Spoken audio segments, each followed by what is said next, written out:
Hey there, hunting family. Welcome back to Tracks and Tackle. Today, we're diving into the world of podcasting and outdoor passion with a special guest, Shane Mueller, the host of the Upper Bay podcast.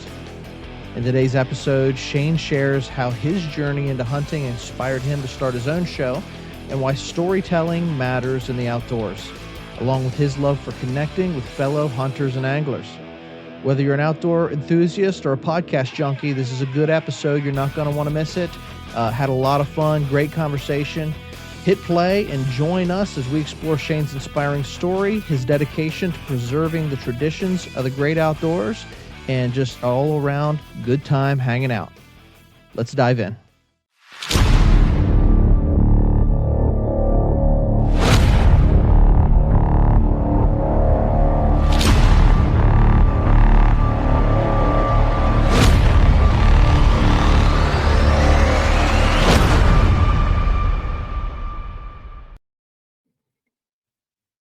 Hey there, hunting family. Welcome back to Tracks and Tackle, the podcast where we hit everything outdoors. I am the timber cowboy, Ron Menser, hanging out tonight. We got a pretty sweet guest with us. But before we bring our guest on, I want to introduce our co-hosts. We got Chris Bookman from 3B Outdoors. How's it going, Chris? Good, Ron. How are you, buddy? Living the dream, brother. Living the dream. It's snowing outside as we record, and I'm just hoping I don't have too much to shovel by morning. So yeah, we'll see. All right.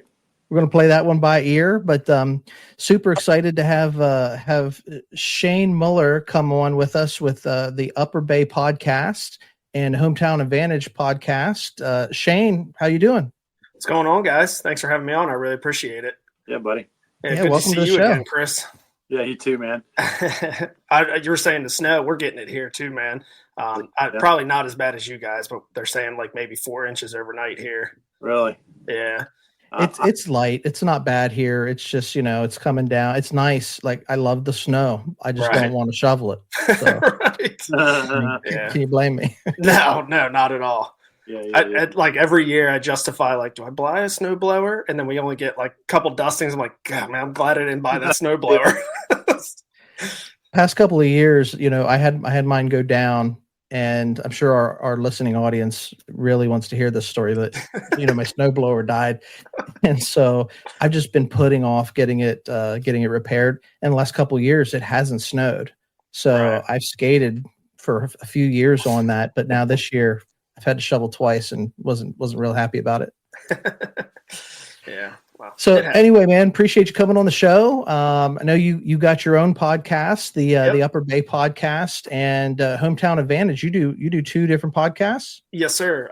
So just a little bit of background about me. Born and raised Cecil County, Maryland. Grew up fishing on the bay, hunting the Eastern Shore with my dad, deer hunt, duck hunt, goose hunt, turkey hunt. When I was real little, we did some rabbit hunting, stuff like that.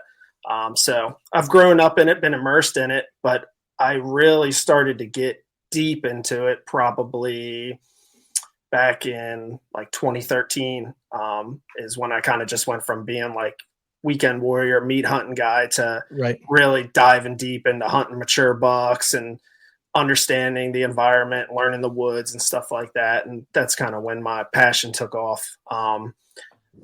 A little segue. So when all that happened, I really got into filming. So I was filming a lot of hunts. I worked with a couple outdoor TV shows online, bowhunting.com. I worked for a Team Radical out of Illinois. So I've had a couple opportunities there. And eventually that all kind of just faded out, got back to hunting, just doing my own thing and enjoying it. And back in 2020, so it had been early 2023, I started the Upper Bay podcast with a good friend of mine, Mason Newton. Chris didn't get to meet him last time, but he's a hunting fool as well. He's a big shed hunting guy, so he's been out looking for antlers a lot. And then the Hometown Advantage podcast, I'm just a co-host on that one. That one's my buddies, and we do all local sports. So I grew up playing baseball and soccer. Was fairly decent at baseball, went on to play college ball. All right. Didn't go any further than that. I'm not playing for the Orioles, I'll tell you that. But I lived out of state, and when I moved back, my buddy became the local football coach for our high school that we graduated from, and him and I just love talking sports and Cool. watching professional sports and stuff. And we were just kind of like, hey man, let's kind of give these kids the highlight they deserve.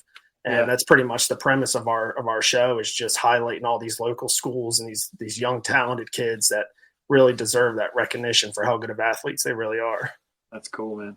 Yeah, that one's been a lot of fun. The hunting one's a lot of fun too, but it comes with a lot of I don't want to say drama, but it has its hiccups because you're never going to please everybody online, if you know what I mean. I know that. But so either way, both are fun. What position did you play in baseball? I was a middle infielder, man, second and shortstop. Okay. I played first base and I pitched. I got a couple scholarships and played some men's leagues, but oh, did you? School wasn't for me, and I got to the point that you were, where they were like, hey, if you want to pursue this, you're going to change positions, and it just wasn't for me anymore. And I could throw really hard. I was throwing in the 80s, but I was like Ricky Vaughn, man. I'm probably taking it off. I don't know. It's either going right down the middle or you're taking a base. Right. So, but I was one of those kids. I had a real big head because I was a little bit better than everybody at the time. You had a little talent. Yeah. And for my local area. And then once I got to college, I was like, I'm not as good as I thought I was. Yeah. Humbling. Yeah. I played basketball, and it was the same way. I went to a small private school where, I was 6'2", my senior year. There was taller guys, but I was a bigger dude, pretty physical. Right. And I start doing these tournaments. We played like a lot of our local private school teams where I'm the regular size guy or bigger than these dudes. And then we're going to play tournaments, and we're going to like Harrisburg and Philadelphia. And I'm like, hey, looking up to these guys. These guys are just dominating us, And, that's cool, man. The kids need that type of stuff, and I really resonate with that. That's what we do with the hunting stuff too, is really trying to bring it back about kids and focus on that. So that's really rad. Yeah. You want to make it fun, right? I mean, you want to make it fun for. Look, we were all that age once, and we know what it was like. And like you said, if you have any success, my dad coached us, when we were in little league and pony league and playing ball and stuff, and he'd get so frustrated because we had a good team. We had 5 or 6 guys in the lineup that were better than average ball players, and we had good pitching for the league that we were in, and we didn't take it serious. And, we'd show up, we'd screw off for, 4 or 5 innings. And then we'd say, all right, let's go. And we'd knock off a rally, a couple runs, and we would win most of our games. And it's hard to coach a team like that, but I get it.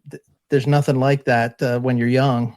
And you love the sports you're playing in, to have somebody sort of highlight you and locally celebrate what you're doing. We try to do that here. From the hunting or the outdoor perspective, there's nothing like that, a traditional passing that lineage down, right? We all have a down line, right? So we talk about mentorship a lot. We talk about the need, every single one of us, I'm sure, Shane, you've had somebody that walked you through, it taught you how to hunt, taught you how to fish, taught you the ins and the outs. And so that's so important. And we want to pass that on. We don't want to see those traditions die. So that's what we're doing here. And I also understand what you said. You made the mention about, doing an outdoor podcast.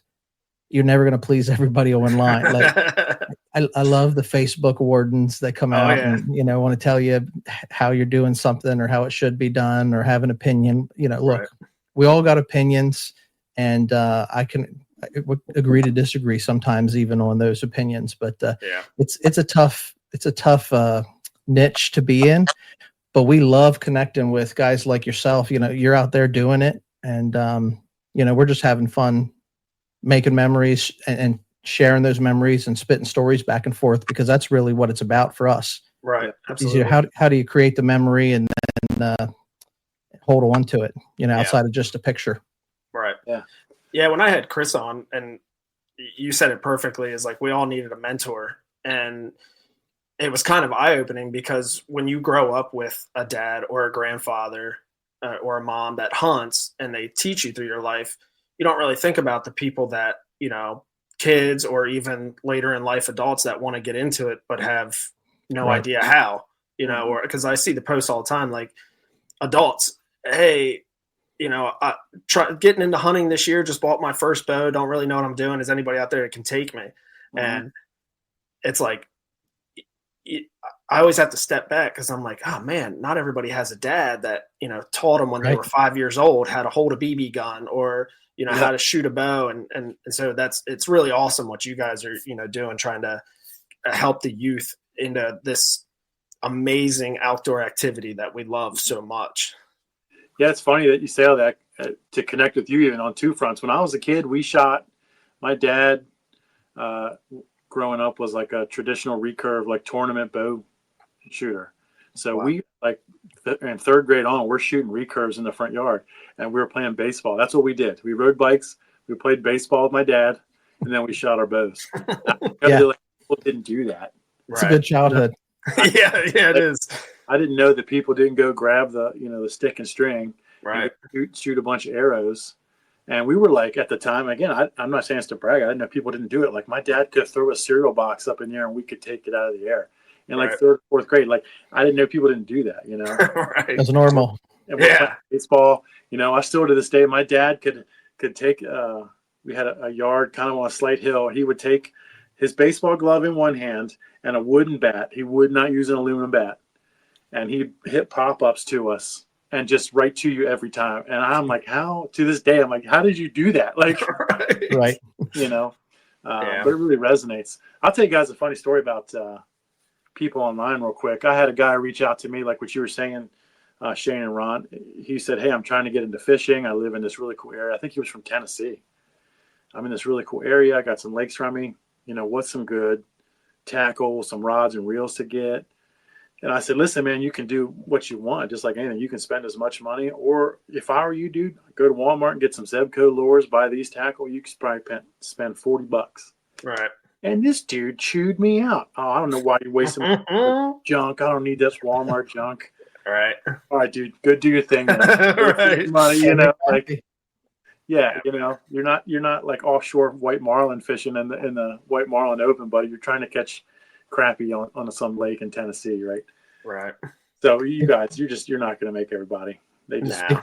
If you're listening to the podcast right now, I want you guys to drop a comment, just share into Chris, give him some advice or expert advice on. Listen, I'm a Zebco guy. Fish. You're not going to change my mind from Zebco. Okay. The old dock runner, man. Yeah, no doubt. Doc Demon, Doc Demon. Yeah, I have 3 of those. So, there's certain hills we'll die on. Yeah, right. Yeah, you know what a Doc Demon is, Ron? Yeah. This is where I'll plant my flag. I bought them for my kids, and I like them, man. You know? It's just like, it's just like anything else. Like you find something that is works for you, like you swear by it. Right. You know what I mean? So you can, just like anything, you can spend the money, and there is nice ones. And I do have a nice like Shimano rod, and I have some really nice Abu Garcia stuff, but for just local pond fishing and the amount of money sometimes to replace and restring a reel, just go to Walmart and get a $20 setup, Right. Kids are going to mess with it. For me, that's just worth it, so, but, and it's important to like, cause today's age, man, and no shade to anybody because I totally get it, but it is so easy to just sit your kids inside in front of a TV or a tablet or whatever, or a video game system or whatever, and just kind of just nuance, get through the day. Right. But these kids, man, they need to be outside. Like my little dude, again, there are times where, we sit down, we watch some TV, we watch a couple of his shows or whatever. Right. But my little dude, my oldest, he loves to be outside like every day. He's like, can we go on an adventure? Can we go on an adventure? So we have like a 2-acre block of woods next to us. We literally have walked that woods probably 100 times already. And it's like every day, it's like, this is the greatest day ever for him. Because every time we get done, he's like, that's so much fun. This is a busy day, Dad. I'm like, 2 acres is a lot of land for a young guy. You know? And, one of the things you were talking about was, when you got into, hunting mature bucks, and, we all like a trophy. Chris has got a nice, couple of nice antler mounts on the wall behind him and stuff. But especially with you got boys, the smile on their face when they're outdoors, because it is easy to like put them in front of a tablet or on a TV or something. But it works that way for girls too. But like guys, man, you get young boys outside, getting dirt under their fingernails and stuff. The smile on their face is the trophy, right?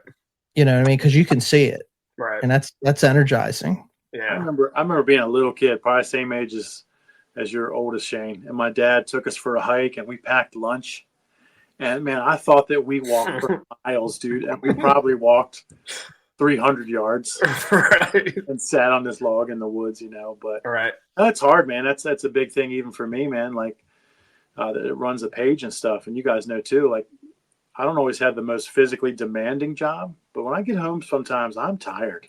Yeah, right. And it's really easy to sit back in your chair and just to zone out. Here's a tablet, phone, and it's almost like working out. You got to make yourself do it, and you feel so much better when you do it. But you have to make yourself, get out there, man. I do. I mean, I tell my wife all the time, like those days where we come home and we're just exhausted. And it's like, all right, after dinner, like you can just watch TV till bedtime, and then the next day, I'm like, I feel terrible for letting him do that. Like today, when we get home, we're going outside, So.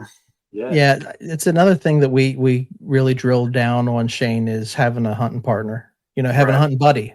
Right. You know what I mean? Life's better with a partner. Life's better with a buddy. And a lot of times, that is your son or that is your father, up until a certain point of life, Yeah. Because even when it comes to doing this sort of stuff, like we're taking the time out of our night to get on here and record a podcast and connect with one another and get to know other guys that do, dig the stuff that we dig. When you have somebody that you can link shields with and sort of, storm the hill together, so to speak, it makes it a lot easier because, if you don't have somebody driving you or push, we push one another to do this sort of stuff too. So it's always important to have a hunting partner to go out, whether it's shed hunting or whether it's, fishing or whatever it is that you're into. Yeah. Without a partner, I'd probably be a lot more lazy than I am. Segue into that, Shane, like these guys, the most of Ron's audience and our audience, they're from like the mountains of Pennsylvania. So talk about like where you grew up, man. It's such an awesome tradition place, history place. Yeah, I mean, Susquehanna meets the bay. Yep, it's definitely not the mountains. I'll tell you that. It's far different from what you guys are used to. But I mean, I grew up 15 minutes from the Chesapeake Bay, which is a huge, huge river for anybody that doesn't know. And right where I am is I'm right on the Susquehanna Flat, so it's right where the Susquehanna River meets the bay, and the Northeast River meets the bay, and the Elk River meets the bay. So fishing wise, just growing up here, like our area, the Susquehanna Flats were known for big stripers, big rockfish. So growing up, that's what we did a lot. We, in the springtime, we were fishing for big trophy rockfish, the big cows. And then summertime, you're fishing for little schoolies. And then in the wintertime and early spring, you're fishing for like yellow perch, white perch, stuff like that. So growing up, man, I remember, we were on my dad's little John boat every weekend fishing. And so that's a huge part of this area is that. And unfortunately, laws are changing and regulations are changing. So you're not able to do as much of that anymore. But as far as the hunt side goes, this area is also, for the longest time, was known as like the waterfowl capital. We were known for good goose hunting, good diver hunting, canvasback, redheads, stuff like that. And that was a long time ago, before my time. Because back when I was able to start goose hunting when I was like 9, goose season had been closed here for a couple of years, and it had just reopened. So it was more so like probably your guys' era and my dad's era was when it was its heyday. But still, we have many what they're called Upper Bay museums. So we have one in Havre de Grace and one here in Northeast. And they are to highlight all the decoy carvers in this area and the traditional sink box hunting that they used to do on the flats, and just kind of honor all those watermen and waterfowl hunters that, cut their teeth out here and kind of made this area of Maryland, what it's popular for. And then, sorry, go ahead. No, I was just gonna say, like, we're on the East Coast, so like we're in the old country. Like this is the old part of the country. Right. So like we're older than anything before anybody. If you go like way back, pioneer days, like this was settled on the East before anything out in the Midwest and anything, those other flyways and everything. So like there's a lot of tradition starts here. Right.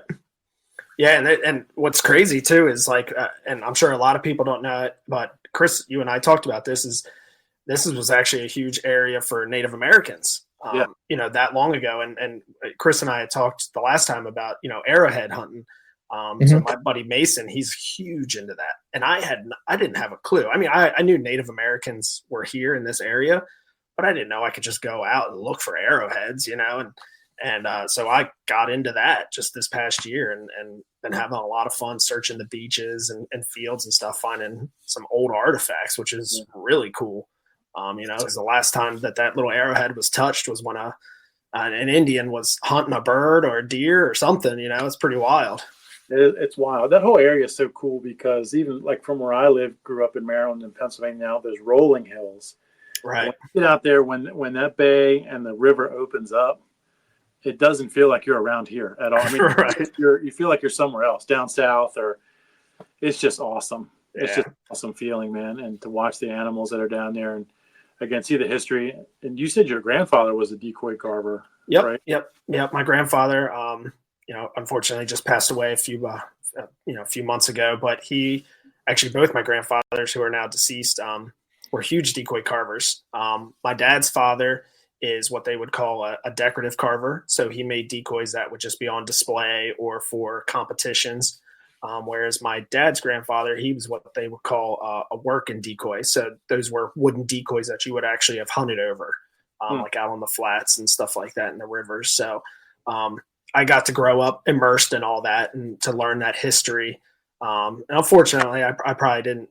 I probably didn't take it for granted like I should have at the time, But and now since they're passed, I've really.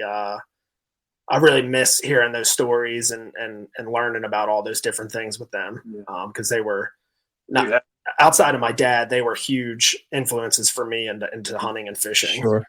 Do you have any of the decoys at all? Yeah, I have some from both grandfathers. Yep. Cool. That's really cool. Yeah. And I actually I was on Facebook probably about a year ago and I saw a decoy and I was like, man, that looks like my grandfather my dad's dad who had been passed away for several years at this point. And I messaged the guy, and then it turns out it was, and I was like, "Whatever you want, like I'll pay it. I'm coming to get it." So right. I ended up buying it off the guy, and I got it on display here. So that was really cool. That's awesome. You recognized it and stuff, and you talk about. I was just thinking about, we were talking earlier about being younger and growing up and having mentors and things like that. But when I was younger, I wasn't paying attention. Right. Hindsight's 2020. You look back now, like, man, I really wish I would have listened and learned how to do this X, Y, or Z, whatever the trade is. Right. Funny story, like with my dad, who he doesn't listen, but everybody around, everybody in my family that does listen will know this to be true. My dad, he'll sit here and he'll watch me do something and he'll say, "Hey, let me show you a trick," and I will step back. I'm like, "Come on, man, teach me now," because I'm at the age now where I want to learn. Right. But he isn't going to teach. He just takes over and just does it. and so his way of teaching is watching me do it. Right. But it's cool that you were able to recognize your grandfather's his artwork. Really. Yeah. I mean, they both of them were true artists, and I carved some decoys. Just being around the workshops when I was kids, like I messed around with it and made a couple. But I wish I had done it more regularly, because if you gave me a piece of wood now, like I wouldn't remember how to do it, and right. Unfortunately that's a lost trait now because they're both gone. So, that's one thing I do wish I did more of, was spend more time over there just learning how to do it more consistently.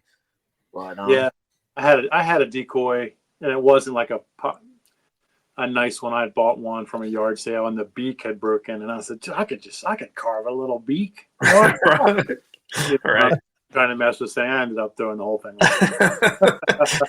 It's tough, man. They're masters their craft. That is for sure. And the artwork and the painting is all really cool. So talk about transition into deer hunting, man? Because that's your big thing now, right? Yeah. Deer. Yes, I mean, obviously everybody knows the Eastern Shore of Maryland's known for big deer. It has been for a long time. Like I said, when I started hunting with my dad, it was just he was taking me out. I probably started when I was probably around 4 or 5, and he was just taking me out to a buddy's farm that he knew, and it wasn't great. I can remember countless sits where we didn't even see a deer, but I do remember that first deer I ever saw that he shot. And that's the one that stuck with me for a long time. Yeah. And so that's kind of where my addiction to it started. And we lease all of our farms. We don't have any family owned property, so we do a lot of leasing. So we've hopped around from many property to property a lot over the years. And like I said, we were just weekend warrior meat hunter guys. Just go out, shoot our does. If a small buck came by, we'd shoot a small buck. But then in 2013, I was in college and YouTube was getting really popular then. And I started watching a bunch of deer hunting videos on YouTube. And I was like, dude, these people are killing huge deer. Like, how do I do this? Like, I know that my area is known for huge deer, but I've never even seen one this big. Right. And so I just started doing my research, doing a lot of reading, watching a lot of videos. And ever since then, like every property that we lease out now, I mean, I spend time, I walk, I learn the woods, I've learned the sign, I know what to look for, and I figure out specific deer that I want to hunt and target, and I try to do all that as best as I can. But it's an incredible I'm very fortunate to live in the area that I am, because I am in probably one of the greatest animal habitat areas around, as far as, ducks and geese and fish and deer and turkeys. Like the turkey population here has come back significantly.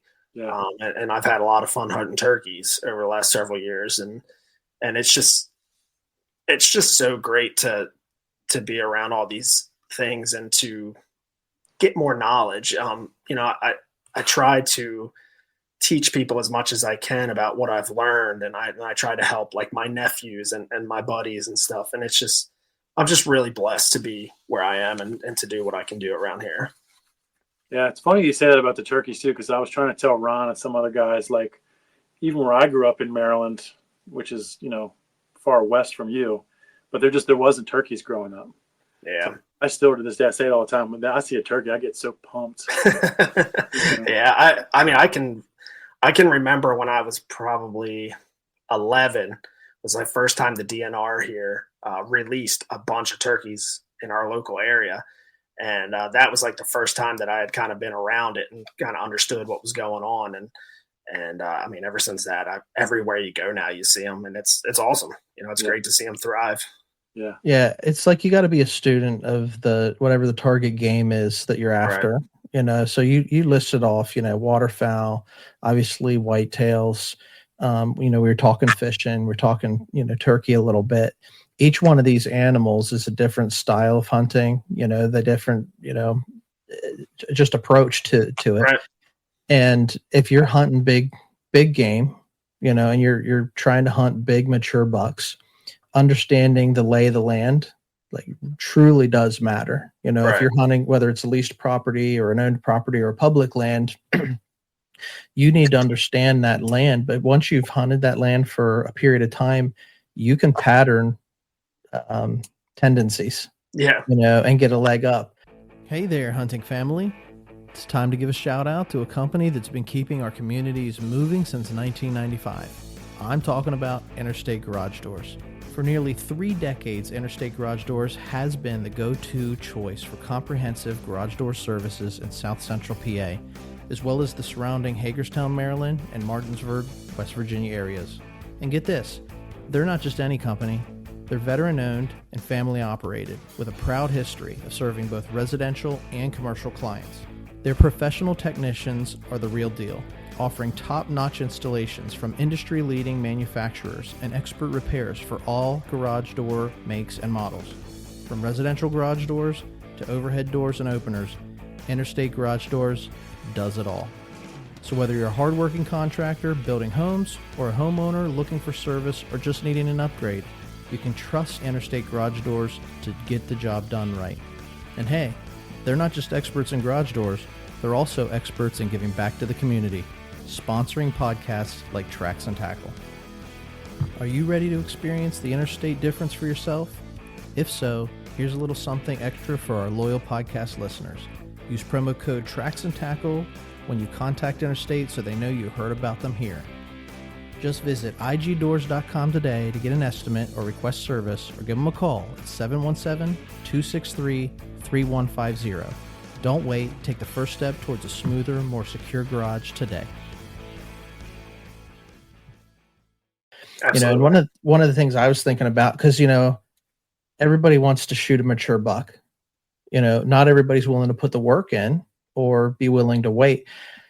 One of the things you said, Shane, was, you shifted from, just a weekend warrior meat hunter type guy to really going after big mature deer. And I think it's just like we were talking about with the different types of baits that we use and stuff like that. If you find something that works, you stick with it. Right.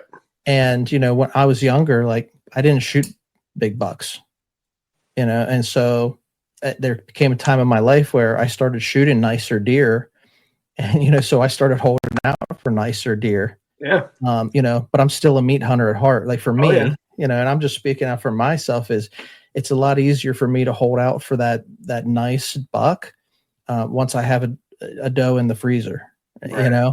Right. But yeah, understanding the land and things like that, patterning the land, you can get a leg up on it. And once you've had some success, then you stick with it. Right.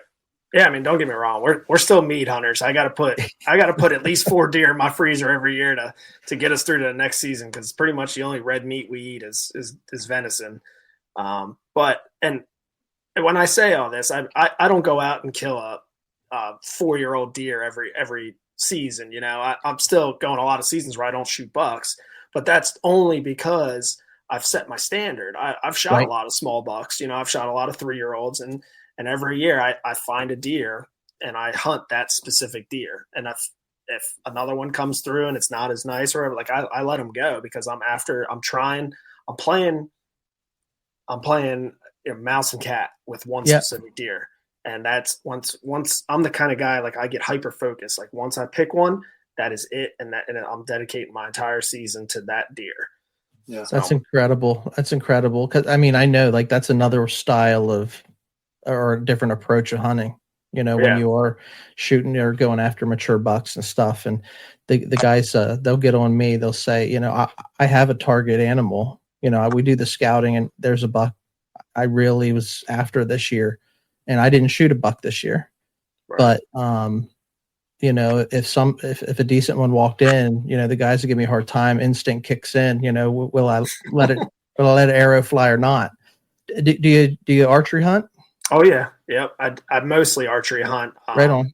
And then we have several gun seasons here in Maryland, and yep. I typically participate in opening weekend of rifle just because it's like a tradition thing for us. Mm-hmm. It's something we've always done.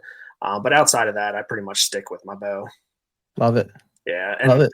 Chris, you're talking about traditionals. I also grew up learning how to shoot longbows and recurves, and I've gotten away from that since compounds. But when my grandfather passed away, I actually found one of his old recurves in his closet. So I've taken that one and I'm going to restring it. And this summer, my goal is to be able to get back to shooting that one consistently enough to try and kill a deer with it. Heck yeah, that's really cool. Yeah. What you said about the first day of rifle season? Any traditions or bugaboos you guys do for that? Anything that's fun or funny? Not really. Only because it's a little different than like PA opening weekend, because like I feel like you PA guys, like you go up to your cabin and it's like a whole family thing and stuff like that. Like for us, like the Orange Army. Yeah, like we don't have a cabin, so we're all just like all week just texting each other, calling each other, getting excited for the weekend, trying to figure out where everybody wants to sit, and then we go, we hunt all day Saturday, all day Sunday, and we just have a couple like Saturday morning buck only, Saturday afternoon open to whatever you want to shoot, and then Sunday we just shoot whatever. But we don't have any we don't have any real. I wish I could tell you we had some cool traditions, but we don't. Well, just doing it though, this tradition, man, because a lot of people aren't doing that anymore, man. And yeah, the way life is now, and people have to work, and it's hard to get everybody together. So just getting everybody together is cool, man. Yeah. I tell my wife all the time.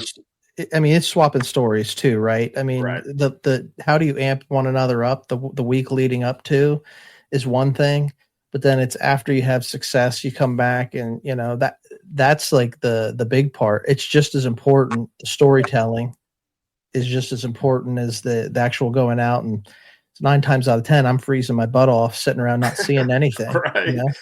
Right.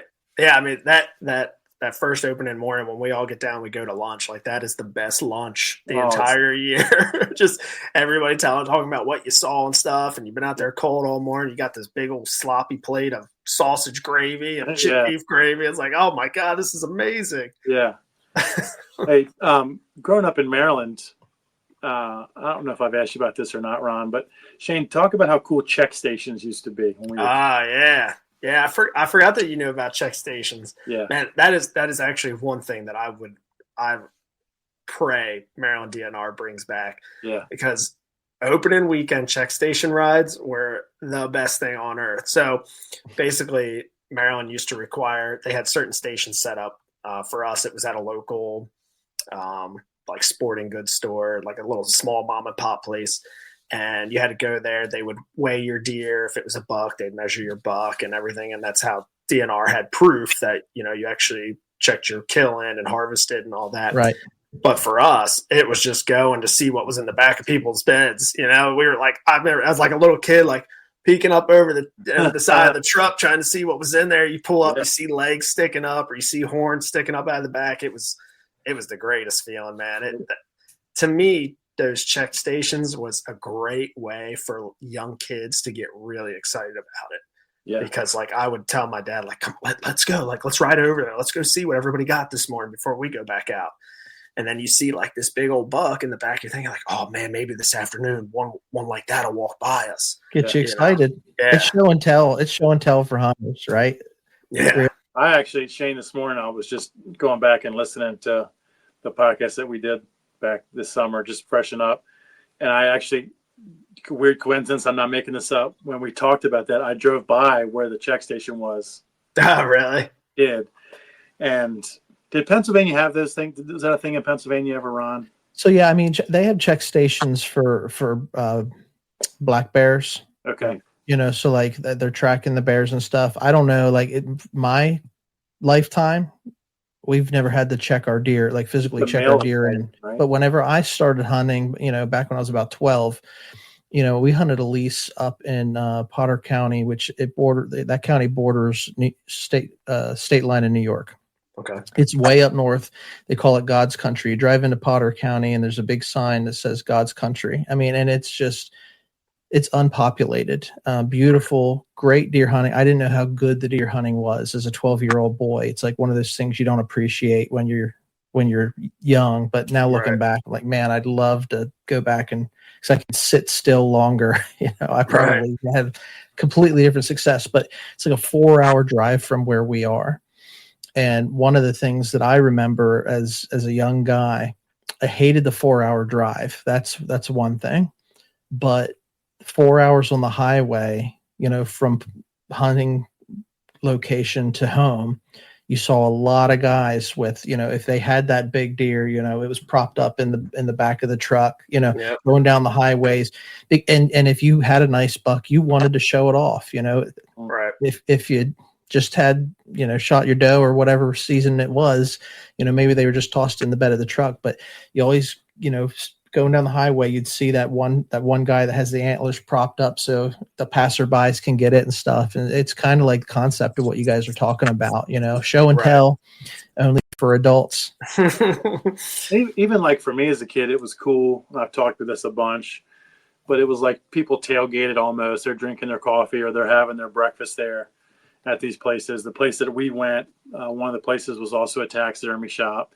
So you could there and get stuff done. It was just a cool hangout. But even now, so many people, and there's nothing wrong with this, my family does it, but now so many people butcher their own deer. It was almost the same thing. Like we had a local guy that had a butcher shop, and that was cool too, going to his house and he's taking it off for you and hanging it up, and you're seeing all the other bucks there, and you can see your tag then when you go get it or getting your stuff. And that's really cool that people are self-sufficient enough to do that. But there's this networking interconnectedness, I think, that's missing with some of this stuff. Yeah, I was actually going to bring that up. So it's funny you said that, because same situation, local guy that we were friends with, but he had a little butcher shop set up in like a pole barn outside of his house. And that was also half the fun, is like you go there and he opens up the meat locker and can I go in there? He's like, yeah, go ahead, go in there. And you're just looking at all these bucks and does hanging in there. It was awesome. It was cool. We had a little local one around my house now. I'll take one a year if I'm lucky to get one, or if my dad gets one for us. I'll take one a year to have professionally done, because we do go through it so fast that we'll do our own and vacuum seal them, but then I have one for longevity. But my son killed a small buck last year, a real pretty buck, and we took it there, and they just made him feel like a king there. They helped him pull it off. Can we take a picture and put it on our Facebook? They're taking all these pictures. They're putting pictures up in the place. So that was really cool to me. Yeah, that's awesome that they did that, because it's just missing a lot of that stuff. And again, as you said, as a kid, that was really cool to make you feel part of the tribe and part of the group. If you killed a buck, or even just shaking a little blood on your face, a little bit of blood on your hands, make them feel like it's part of becoming a man. You were included into those conversations and those type of celebrations. And Ron, me and you were similar age, but like when I was a kid too, like nobody wore like obviously the Sitka stuff or whatever the nice stuff is now. It was Sunny Surplus, old BDUs and camo and Woolrich still, and maybe some of the tree bark bottomland stuff. But they're out there ripping Marlboro Red darts and black coffee and breakfast sandwiches and stuff. But it just was such a cool, not trying to be funny or sexy. These are men. Right. It's nostalgic though, talking about it. I mean, because we all got the picture, the imagery in our minds. Like we experienced that. This is men. So that's really cool. But the whole scent control thing it's a funny topic, because I can remember many hunts sitting in the stand with my grandfather, and he was just ripping cigarettes the whole time. And we would see deer. I mean, I've killed deer with him while he's smoking cigarettes. It's just funny, man. I used to smoke 2 packs a day. Like I was a heavy smoker. Well, maybe not that much, but I mean, pack and a half a day, because I worked outside and I just smoked. Just the industry that I worked in, I could smoke nonstop. And I was younger and not smart, but I don't smoke at all anymore. Glad I gave it up. But I mean, I hunted and I was ripping darts and I was killing deer, and it was no big deal, but I wasn't killing big deer. Right. And that's, there's a difference. So like the scent control topic in our family, like my brother, he's diehard. We call him the scent warden. Like he doesn't want us making beef stew in the cabin, because it's going to permeate. You know what I mean? Right. But there's some truth to it. Yeah. But in the same breath, we're like, man, that's a little overkill. Like I can still kill a nice buck or whatever, and we go back and forth on that. Give him you give each other a hard time. Right. But I do what I can to control my scent. And there's a lot of different approaches to it and stuff. And, so Shane, tell me your thoughts on this, because certainly there are guys in our group and on our hunting camp that are, they're spraying down and they are using like scent lock gear they're wearing and things like that. I personally just invested in an ozonics. So I haven't seen that. Haven't used it enough, but I know guys that have used it and seen results, with from the molecular ionosphere, just like neutralizing the odor. Right. I'd like to see if that works for me or not. And then we were just at the Sportsman show in Harrisburg, and I was talking to a guy about the Hex. Are you familiar with the Hex technology? Yes, I am. I know a guy that uses that stuff and swears by it too. So. Like, where do you land on all of that, hunting big bucks? I participate in a little bit of all of it. I personally think that obviously you want to hunt the wind. The wind is the biggest factor.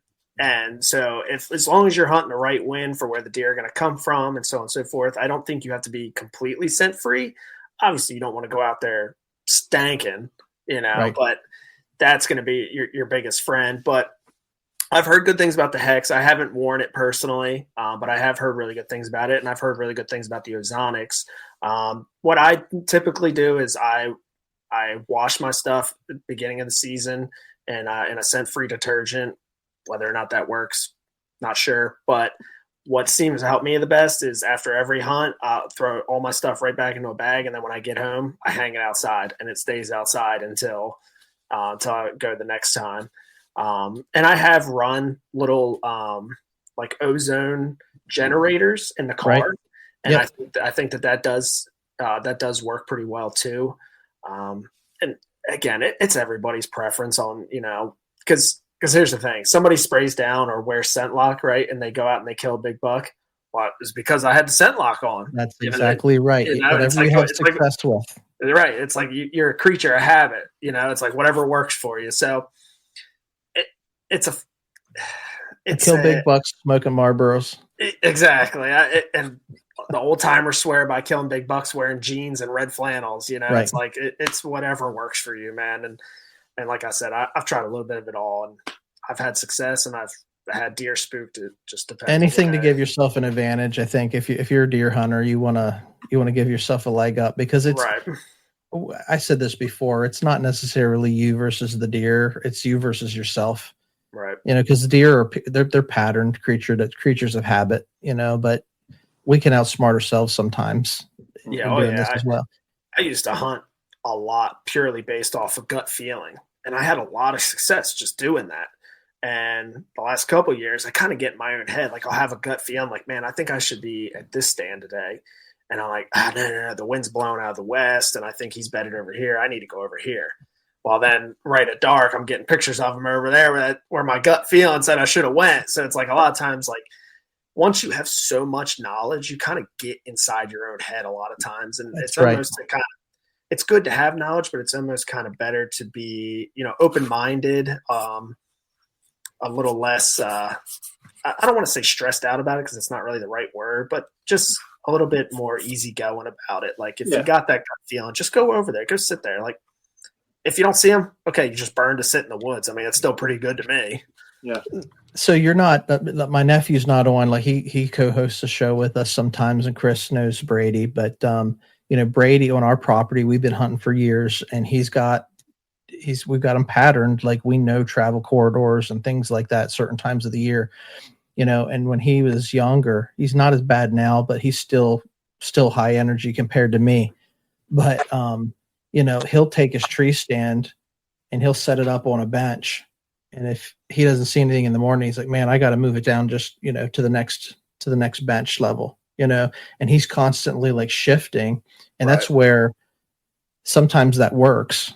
Mm-hmm. And then sometimes it's like, man, I moved in the morning, and in the afternoon they're where I was in the morning, and you outsmart yourself, so it's interesting when deer hunting, because all that stuff is just, you can do the right thing the most perfect ways and everything by the book. And I said this before, whether it's ducks or turkeys, whatever, they're going to go there because they want to go there anyway. So if you're not even in the right area, it doesn't matter what you got on. Right. And then it's funny to talk about this too, because one of the things I'm getting ready to start with 3B, I'm going to start this own little offshoot brand I've been talking about Ron with, called Unconventional Hunting. And that's my brother. Like he smokes and he's got wall hangers. He cannot sit still. We joke that by 7:45, he's going to be like, all right, I'm getting down to walk the woods. I'm going to push deer out to you guys, Right. He'll probably kill 6 or 7 deer a year. Now he'll kill some big ones, but he's killing deer for meat too.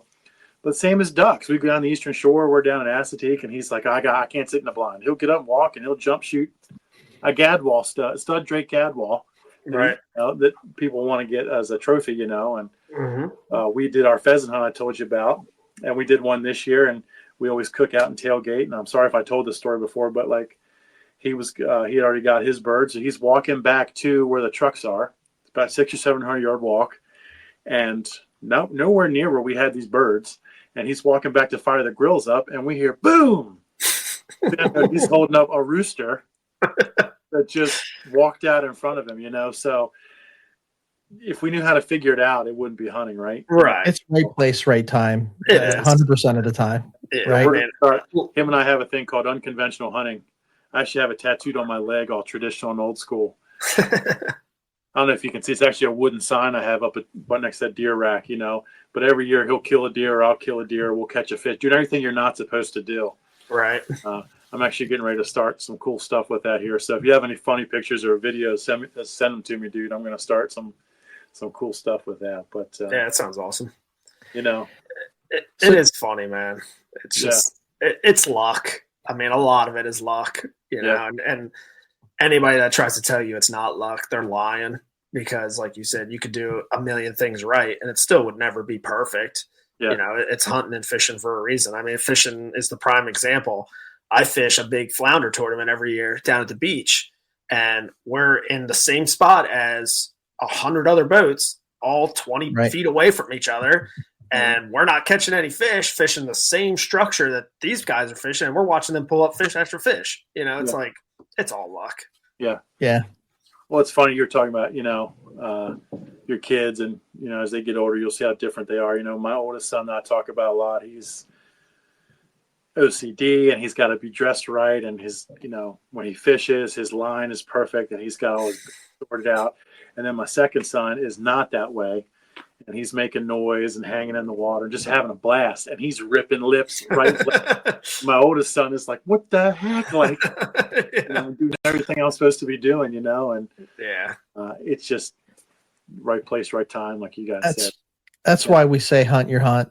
Right. It's different for everybody, and the most important thing is you're having fun, you're enjoying it. You're making memories, because the memories that's what you're going to take with you.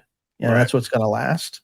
So Shane, as we get ready to wrap here, talk to me a little bit about your podcast and your passions, like what got you into that? I know you said you got into, filming hunts a little bit, and then, got away from that. Now you're podcasting and stuff, and certainly, want our audience to check you out at the Upper Bay Podcast and give you a listen and a follow. But just tell me a little bit about those passion projects that you got on. Yeah, absolutely. Like I said, I started filming, and I kind of worked in the outdoor industry a little bit.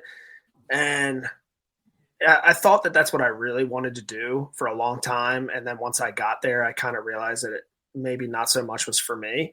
And years down the road, like I said, back in I can't remember if it was 2020 or 2021, I started Upper Bay Outdoors, which was a clothing brand. And my whole thing was, I just wanted to kind of spread the word of how great the outdoors was in our local area. And the only way to do that was to throw a logo on a shirt and say, like, if you're into duck hunting, look, I got this one shirt, or I got this hoodie that's got this sweet duck logo on it. Or if you're into deer hunting, I got one that's got a sweet deer skull on it. And like, my message to everybody every time I posted, my little slogan was family, friends, outdoors, because I just wanted people to understand, like, we live in this great area and you should be out there with your family and your friends and just enjoying it and soaking it all up while it's still here. And then that transitioned into 2023. I mean, just like you guys, like, I sit down with my buddies all the time. We call each other constantly, just talking hunting or fishing. And podcasts are obviously really popular nowadays. And me and my buddy Mason, we were talking, like, let's just try it. Like, let's just record stuff. If people listen, great. If not, who cares? It's just having fun. Yeah, we're just having these conversations anyways. We might as well record them. And it kind of took off right off the jump. We had a little spike there, which was nice. And people were kind of enjoying what we were putting out, because we were specifically highlighting a lot of local hunters in our area, and very specific to our area. And then we started bringing on some other people, and there was nothing wrong with those guests, but we started getting into the niche of, this guy was telling us all, like, this is the proper way to do this, and this is the proper way to do that. And that's where I'm talking about the drama, because then that involved in a lot of Facebook stuff of, we don't believe this, and that guy's not right and stuff. So Mason and I decided to step back and just kind of like, look, let's just, if we're going to continue this, let's just continue it as like, let's just tell stories and talk about our passions and talk about, how many sheds you went and picked up last Saturday and stuff like that. And it's kind of just me. I'm a little ADHD too, and I got to get it all out, man. I gotta spew it. I'm probably talking fast right now, but like, I just got so much in me, man. I just want to get it out. I want people to listen. Like, I don't care if you like it or not. I just want to talk to you about it. Like everywhere I go, no matter if it's a barbecue or a school event or whatever, I'm like, hey man, do you hunt? Do you fish? Yeah. Like, you know what I mean? Like, I got to talk to somebody about it. Yeah. I relate. So, yeah, it's been a lot of fun to do that.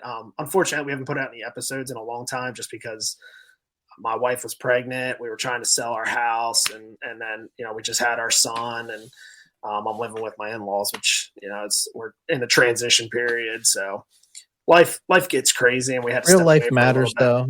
Yeah, I mean, that's it. Real life matters, and I think like us, we started by just we were documenting our hunting journey, and that went from writing it down to taking pictures into an album to modern day. You got a cell phone, you're posting on Instagram and Facebook and that sort of stuff, to let's do a podcast and tell stories.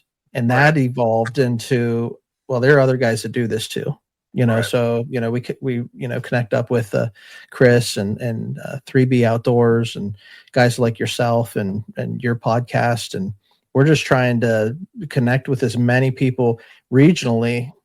Intentionally, we're looking for guys in the region, right? So that look, I want my audience to know that Shane Mueller's got this Upper Bay podcast, and he's he's going to share his insights, as well as Chris is with 3B Outdoors, and they're all about tradition of the hunt and telling old stories, and just grow the audience that way, because we have this shared, I like what you said, we live in this resource. It's a rich resource area, in this mid-Atlantic area.